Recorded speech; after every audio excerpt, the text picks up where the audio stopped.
Bonjour mesdames et messieurs, bienvenue à un nouvel épisode du Live Podcast. Comme à l'habitude, ici votre hôte Hubert Côté. On est accompagné aujourd'hui de notre cher Louis Côté. Allô Encore Louis. Une fois, merci. Yes, merci d'avoir accepté l'invitation. Aujourd'hui, on va parler de fiscalité pour entreprise. Donc, on va parler entre autres là, des avantages, inconvénients aussi d'être incorporé pour être propriétaire d'une entreprise. C'est un peu pour faire suite à la newsletter qu'on a créée, là, 1 million de dollars libres d'impôts. Ces gens y ont droit.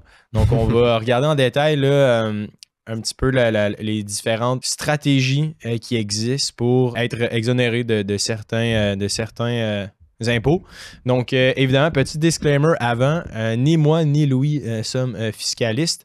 Encore une fois, c'est des recherches qu'on a fait à travers différentes lectures. Donc, on vous invite à aller vous référer à un fiscaliste, quelqu'un qui a le titre pour savoir en détail ou mettre en application les choses.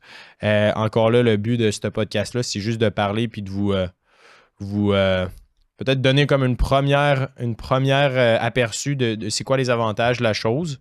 Puis après ça, pour tout ce qui est détails, chiffres exacts, on vous invite à vous référer à des professionnels qui ont les licences pour évidemment vous guider à travers la fiscalité. Exactement, parce qu'en fiscalité, chaque situation est très unique, donc très particulière. Les chiffres sont différents pour tout le monde. Chaque personne a des objectifs différents, donc c'est pour ça que c'est très important de consulter un spécialiste, notre objectif aujourd'hui, c'est pas de rentrer dans les détails, mais vraiment d'aborder les grandes lignes. Donc, pour commencer, j'aimerais ça poser une question, Hubert. Selon toi, c'est quoi la distinction entre une entreprise et une compagnie? Selon moi, ça, je pense que c'est un synonyme, right? C'est entreprise et compagnie, c'est pas la même chose. C'est plus ou moins un synonyme, mais en fait, c'est que une entreprise, au sens juridique, là, au sens fiscal, une entreprise, c'est vraiment toute forme d'activité qui permet de générer un revenu. Okay. Puis après ça, cette entreprise-là peut être en plusieurs formes juridiques. Fait que ça peut être soit un travailleur autonome, fait que non incorporé, tu rajoutes ça dans ta déclaration de revenus, puis c'est la forme la plus simple. Puis sinon, la forme la plus populaire, c'est la société par action. Puis le synonyme de ça, c'est une compagnie. Donc souvent, les gens, ils utilisent les termes de façon interchangeable. Ils disent « mon entreprise, ma compagnie ». Puis comme toi, tu l'as dit, on pense que c'est des synonymes, alors qu'en réalité, c'est pas nécessairement des synonymes.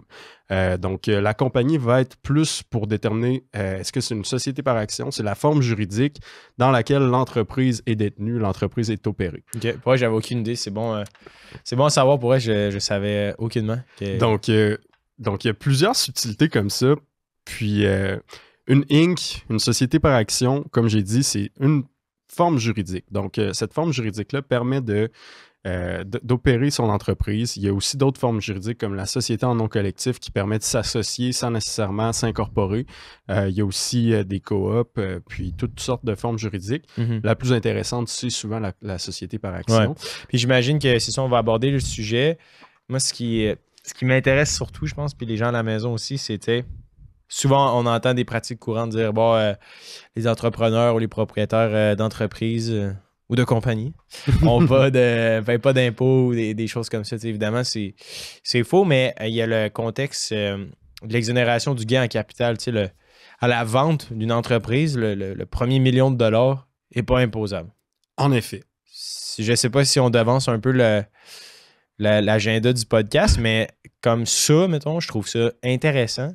C'est quoi un peu la mécanique derrière ça? Puis pourquoi est-ce que les entrepreneurs au Québec ou les propriétaires d'entreprises n'ont pas à payer d'impôts sur le premier million de dollars de la vente de leur compagnie?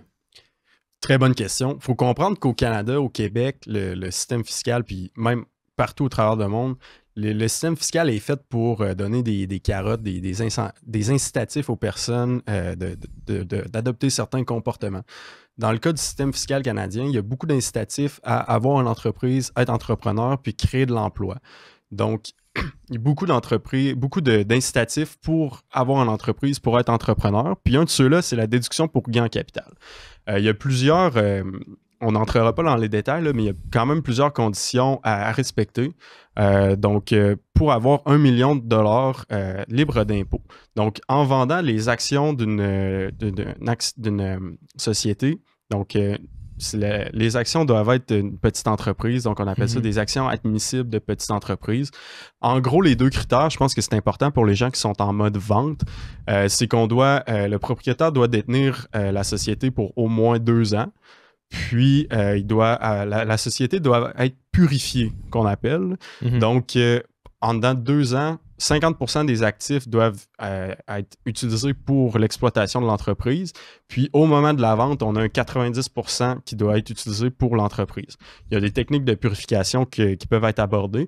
Le plus contraignant, je dirais, c'est le 50% 2 ans avant.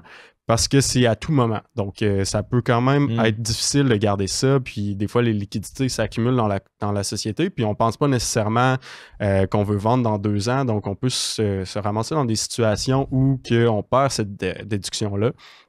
Donc, ça peut être problématique. Une autre chose qui peut être intéressante à faire pour le vendeur, là, à penser en avance, c'est que les actions doivent être détenues personnellement par en fait, la personne physique. Là. Donc, toi, Hubert Côté, dois détenir les actions pour bénéficier de ça et non, par exemple, Hubert Côté Gestion Inc., qui serait une société de gestion qui détient ton entreprise. À ce moment-là, ça ne fonctionne pas. Il y a d'autres solutions là, pour passer au travers de ça, comme par exemple l'utilisation de fiducie, mais là, ça peut devenir plus complexe, entraîner des coûts supplémentaires. Mais en règle générale, là, si une personne détient son entreprise, qu'il l'utilise pour vraiment, là, que c'est pas juste une société de placement, là, puis qu'il l'utilise pour générer des revenus d'entreprise admissibles, ben, à ce moment-là, il y a 1 million qui peut être 1 million de gains en capital qui peut être exonéré d'impôts. Puis ça peut représenter en fait une économie à 53,31% de 271 000 grosso modo, parce qu'on sait que le gain en capital, premièrement, il est imposable à 50%. Ouais. Puis après ça, là, ce 50%-là, il va être imposé donc au taux d'impôt. Habituellement, c'est sûr que quand on vend une entreprise dans l'année, souvent on touche les gros taux d'imposition là, parce qu'on a un beaucoup gros de revenus. revenu. Exactement. Fait que c'est une économie d'échelle d'à peu près 270 000, tu as dit? Exact. Fait qu'on sauve 270 000 $ d'impôts. Exactement. Sur une vente de 1 million. Là. Exactement. Okay. Puis si on va être un petit peu plus technique, là, il y a l'impôt minimum de remplacement qui rentre en jeu. Donc ça, c'est un autre calcul d'impôt en parallèle qui fait en sorte que les gens qui utilisent ces avantages fiscaux-là doivent payer cet impôt-là sur 7 ans, grosso modo. C'est quand même fou, pareil, tu sais, c'est des paradis fiscaux légaux, là, dans un sens. Exact. Il y en a peu qui existent. Il y a le CELI, dans le sens que c'est la beauté de la chose, tous les gains que tu vas générer dans ton CELI libre d'impôt. L'autre que je connais, du moins, c'est ça, c'est l'exonération du gain en capital pour entrepreneurs. Peut-être qu'il y en existe d'autres. Je veux toujours être dans la légalité. Fait que c'est les deux seuls que j'utilise et que je trouve intéressants, vraiment. 1 million de $ libre d'impôt, c'est game changer. Là, exact. Puis, on parlait aussi de paradis fiscaux.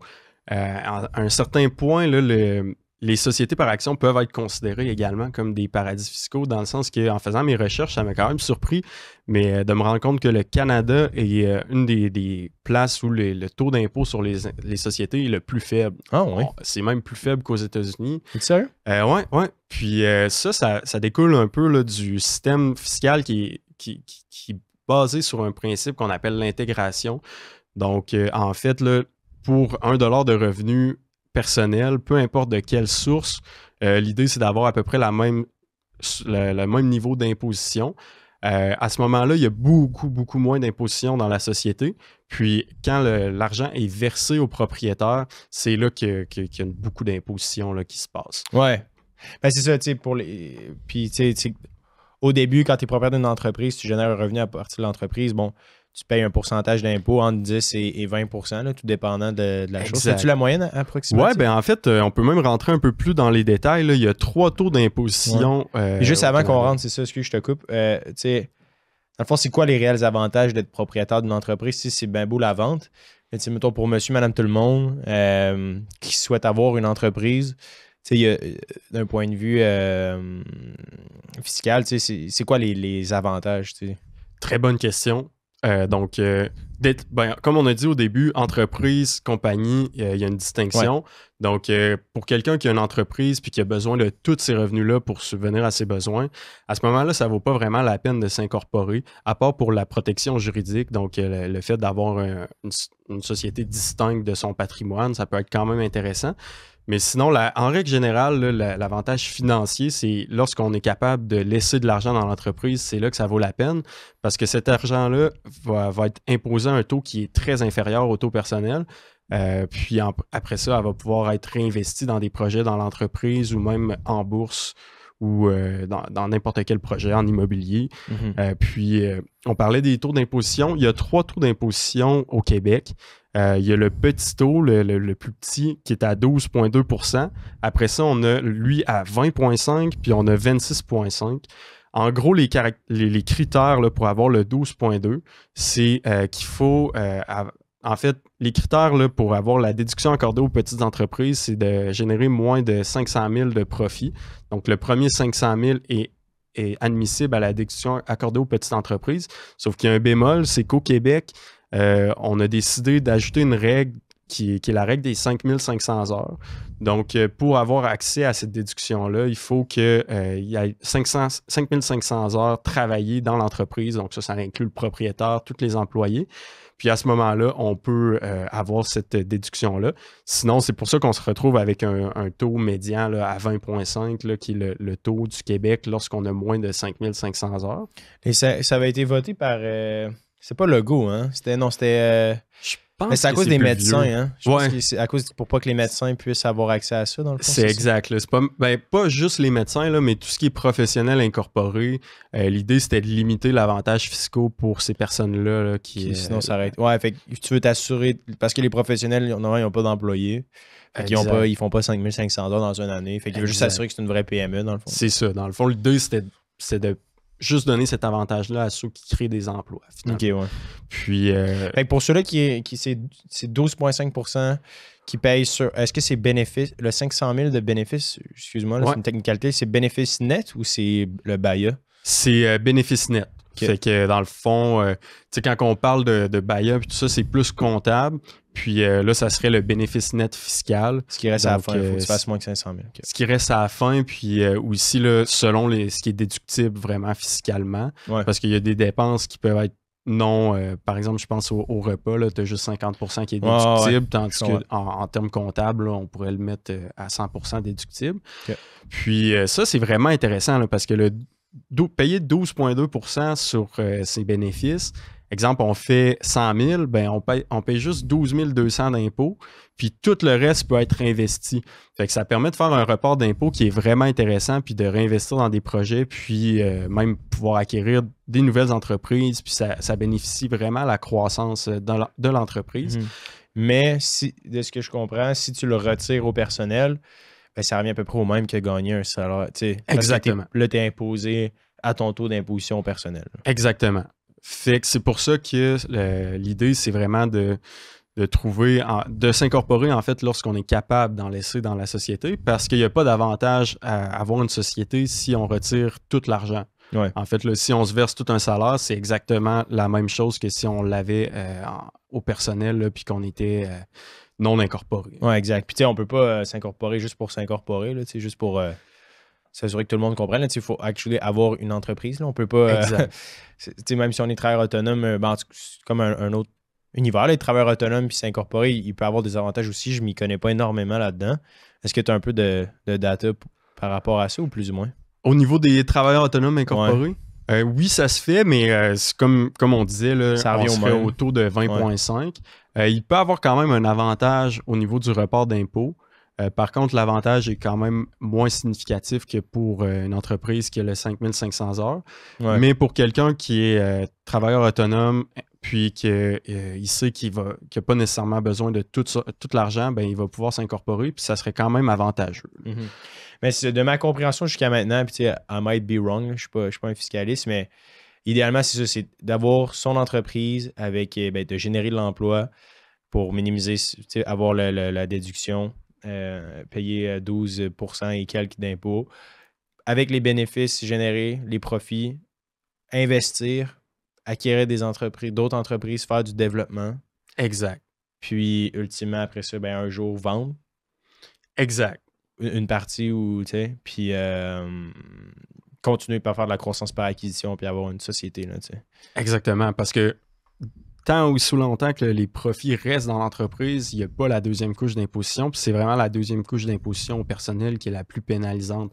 Donc ça vient vraiment créer un vecteur de croissance pour les entrepreneurs qui peuvent tout réinvestir leurs bénéfices quasiment Ouais. tout Mais en même temps, je trouve que c'est quand même bien pensé comme Oui. machine parce que, tu sais, le but, mettons, de la croissance de la société, c'est de générer de l'emploi. Fait que l'entrepreneur n'a pas intérêt à sortir le cash de la business. Il a juste à la faire grossir, créer plus d'emplois pour un payout futur. Mais après ça, ce qui est avantageux, c'est que tu la vends, mais tu la transfères à quelqu'un. Puis ce transfert-là, ben, l'autre personne va pouvoir un jour vendre la compagnie aussi. Exact. Fait que ça crée comme une roue sans fin de génération d'emplois.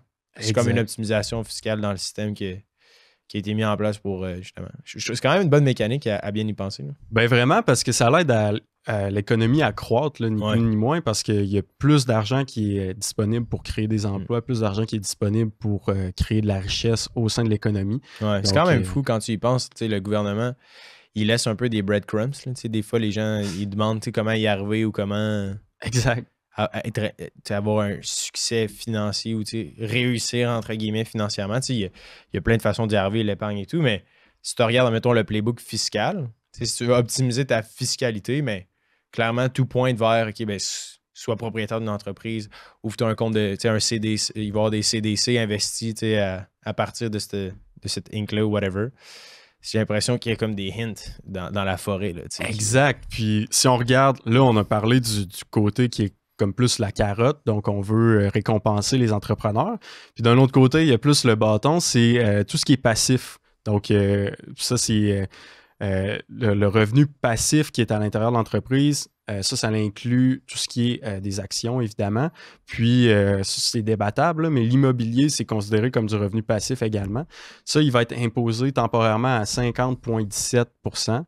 Donc, c'est pour dire aux entrepreneurs, ni plus ni moins, investissez dans votre business, investissez pas dans des actions parce qu'on veut que l'argent soit vraiment réinvesti dans l'économie, créer des emplois, comme on disait plus tôt. Donc, c'est sûr que cet impôt-là est quand même pénalisant. Par contre, là, cet impôt-là est remboursable au versement d'un dividende. Donc, c'est un impôt qui est temporaire pour un peu inciter les gens à utiliser leur argent finalement dans l'économie, puis à pas la placer, l'investir ou l'immobilier, ça peut être très pénalisant. Puis comme je disais, c'est débattable là, parce que l'immobilier, c'est pas nécessairement si passif que ça. Non. Puis, c'est des revenus qui sont catégorisés comme étant des revenus passifs. Donc, c'est très pénalisant d'être à 50,17 dans une société. Mm-hmm. Non, c'est fou, pareil. Puis, juste pour bien comprendre, c'est ça, exemple, je fais 1 million de dollars de profit. C'était 1 million de dollars-là de profit dans mon entreprise. J'achète des actions de Amazon, Tesla, Facebook, McDo. Je fais 20 000 $ de gains dans mon année sur ces investissements-là. Ce 20 000 $ de gains est imposé à, même si c'est du gain en capital, c'est imposé à la moitié du... Fait que 10 000 $ est imposé à 50 %. Exact. Okay. C'est très bien de mentionner ça. Le gain en capital, pour garder le principe d'intégration qu'on a parlé plus tôt, il y a juste la moitié qui est imposable. Donc, la moitié, fait que si on a fait 20 000 $ de gain en capital, on a une moitié qui est imposable à 50,17 comme on vient de le dire. Puis l'autre moitié va créer un compte de dividendes en capital. Puis ça, c'est des dividendes qui peuvent être versés aux propriétaires de la société sans impôt. Donc, très, très avantageux de générer du gain en capital dans sa société. La moitié peut être reversée là, puis tantôt, on parlait aussi que les actionnaires, c'est lorsqu'ils sortent l'argent de la société que ça coûte de l'argent. Ça coûte beaucoup plus en impôts.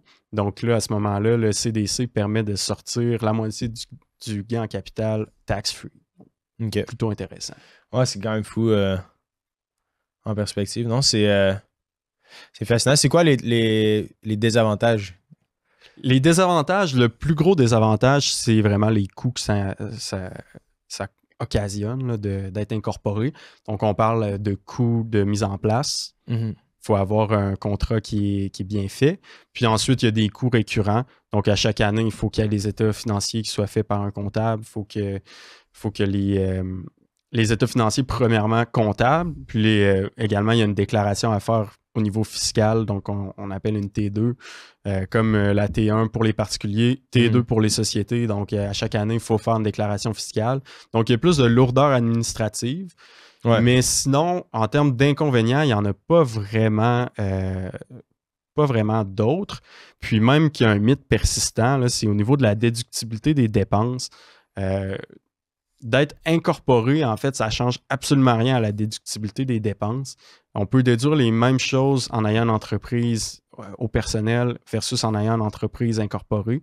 En tant que travailleur autonome versus... Exact. Ouais. Donc, en tant que travailleur autonome, en tant que société, souvent, les gens, ils se disent « OK, ces personnes-là peuvent déduire plus de dépenses ». Mais il n'y a pas de passe-droit on peut déduire plus de dépenses personnelles. Il y a le fameux char plaqué F, là, entre guillemets, que c'est pas non plus un avantage là, parce que c'est très, très encadré. Puis ça devient un avantage imposable, en fait, pour le propriétaire, l'actionnaire, s'il l'utilise à titre personnel. Donc, c'est très encadré. Il n'y a pas de passe-droit à ce niveau-là. Puis, comme dans tous les cas, il faut avoir des pièces justificatives pour ces dépenses. Puis, on n'est jamais à l'abri d'une vérification fiscale. Donc, il faut garder ces pièces justificatives-là, puis être en mesure de démontrer que chaque dépense est vraiment pour l'utilité de l'entreprise et non pour des dépenses personnelles. Non, c'est ça. En gros, si tu optimises pour la croissance de ton entreprise puis augmenter le nombre d'employés, en général, tu peux pas vraiment go wrong. Exact. Dans tes dépenses. Là. Bottom line, évidemment, toujours se référer à son comptable ou son fiscaliste pour valider, mais c'est un peu pourquoi les incitatifs existent. Est-ce que ces dépenses-là bénéficient à la croissance de l'entreprise? Est-ce que ça va générer de l'emploi? Oui ou non? Souvent, c'est comme une règle du pouce qui fait du sens. Là. Exact. Il y a une panoplie il y a une longue, longue liste de dépenses déductibles, dépenses non déductibles, traitements spéciaux selon le type de dépenses. Mais en règle générale, on peut se dire que si c'est pour l'utilité de l'entreprise puis si c'est pour générer du revenu, la dépense va être admissible. Donc, ça, c'est vraiment la règle générale. Là. Si cette dépense-là a été utilisée pour générer du revenu, c'est à ce moment-là que ça devient admissible. Mais encore là, comme on disait, là, ça vaut la peine vraiment de consulter un comptable fiscaliste avant de faire n'importe quoi à ce niveau-là parce que ça peut faire mal. Non, absolument. Est-ce qu'il y a d'autres éléments à savoir par rapport à la fiscalité et puis le fait d'être incorporé? C'est sûr qu'on a effleuré vite fait. Il y a énormément d'éléments par rapport à ça. Il y a des cours qui se donnent. Puis, comme Réginald l'avait dit là, dans son podcast, l'UQTR a des livres disponibles donc sur la fiscalité personnelle, la fiscalité des sociétés. Donc, si vous voulez en savoir plus, ça peut être des très, très bonnes ressources. Mais je pense que l'idée pour un entrepreneur qui ne veut pas nécessairement être fiscaliste, c'est de connaître les règles grosso modo. Donc, on sait comment se débrouiller dans ces règles-là. On sait c'est quoi qui fait du sens, c'est quoi qui ne fait pas de sens. Puis après ça, on est capable de bien communiquer avec son professionnel, puis aussi de comprendre qu'est-ce qu'il veut nous communiquer. Donc, souvent, les entrepreneurs ont tendance, quand ils parlent à leur comptable ou à leur fiscaliste, de pas trop comprendre puis pas trop le laisser paraître non plus, pas poser de questions parce que peut-être que ça va coûter cher s'ils posent trop de questions. Donc, arriver bien préparé à ce type de rencontre-là, ben, ça peut permettre de bien comprendre son setup fiscal, là, ni plus ni moins. Puis, à partir de là, de prendre les meilleures décisions pour la croissance de son entreprise. Non, c'est sûr qu'un fiscaliste... ça coûte plusieurs centaines de dollars de l'heure. Là. Exact. Fait que faut poser les bonnes questions, mais c'est un peu ça aussi, je trouve, la beauté de la fiscalité. T'sais, si tu es en mesure de comprendre les règles du pouce, comme tu l'as dit, puis vraiment te laisser guider par ça, puis après ça, venir optimiser avec des professionnels, ben c'est vraiment l'optimal. Puis surtout dans l'exonération du gain en capital pour de la vente d'entreprise. Nous, on en vend des compagnies là, pour des personnes en ce moment, puis il y en a qui viennent nous voir, ils veulent vendre leur compagnie. Nous, ça va nous faire plaisir de le faire, mais ils n'ont pas réglé leur papier, dans le sens qu'ils n'ont fait aucune purification, les états financiers n'ont pas été audités. C'est très difficile de venir vendre au meilleur prix. Fait que de travailler en amont et de savoir que, OK, ben, si tu veux vendre ton entreprise un jour, quand tu deviens propriétaire day one, ben, mets-le dans tes objectifs. Puis dis-le à ton comptable ou à ton fiscaliste que ton objectif, c'est de vendre dans 2, 3, 4, 5 ans. Comme ça, jour 1, les états financiers vont être bien faits.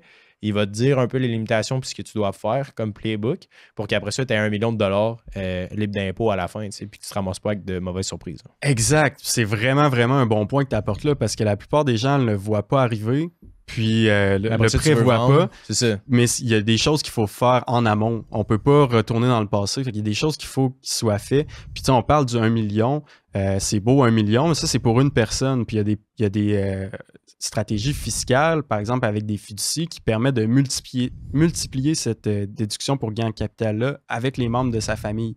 Donc, si on sait qu'il va y avoir une croissance de l'entreprise dans les prochaines années, mais c'est important de prévoir ça. Puis après ça, on peut, exemple, on a une famille qui a 2-3 enfants, ben 2-3 millions de plus. Il y a la conjointe qui peut avoir aussi l'exonération pour gain de capital. Puis on peut la multiplier sans problème. Mais il faut vraiment tout planifier ça en avance. Puis il faut vraiment bien s'y prendre d'avance. C'est sûr qu'il y a des frais associés à ça. Puis on paie les frais avant d'avoir les bénéfices, mais comme tu as dit, là, de le prévoir, c'est toujours gagnant. Bon, là, l'histoire, faites vos devoirs. Allez réécouter l'épisode de Reggie sur notre podcast, là, un des très bons fiscalistes, professeur en fiscalité aussi. Il est venu là, à quelques reprises déjà sur le podcast. Il y a quelques épisodes déjà. Donc, on va mettre des ressources aussi là, en description vers différents livres ou justement vers les épisodes qu'on mentionne à l'instant pour celles et ceux qui nous suivent sur YouTube. Donc, merci beaucoup, Louis. C'était super le fun de t'avoir encore une fois. Puis, tout le monde à la maison, on vous remercie énormément de nous écouter. Puis, on se dit à la semaine prochaine.